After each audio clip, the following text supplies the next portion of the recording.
This is the village of Barangka in Marikina City.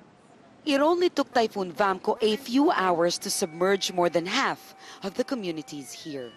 People tell us they were forced to evacuate when the river's water level rose 18 meters. These volunteers have been rescuing people trapped for hours. It was cold, but we braved the waters to make sure residents were safe. There were many children, old people. We started doing this at 2 a.m. Bringing in food and much-needed aid is difficult.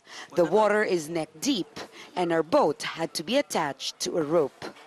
A community that is only accessible by this boat. We have to hold tight and stay close to the walls because the current is still quite strong.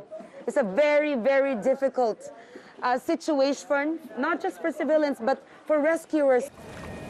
Across the region of Luzon, many provinces have been devastated too.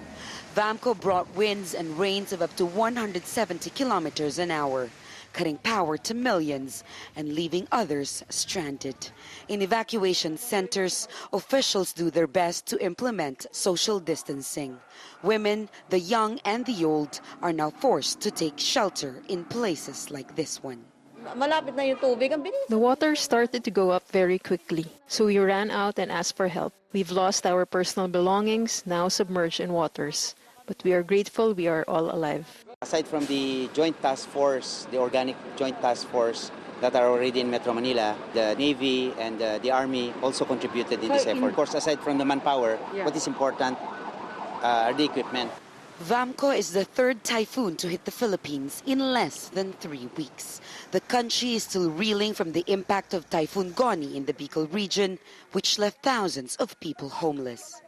Government resources are stretched as the country is also still suffering from the economic impact of the coronavirus pandemic. This makes relief and recovery efforts now even more complicated.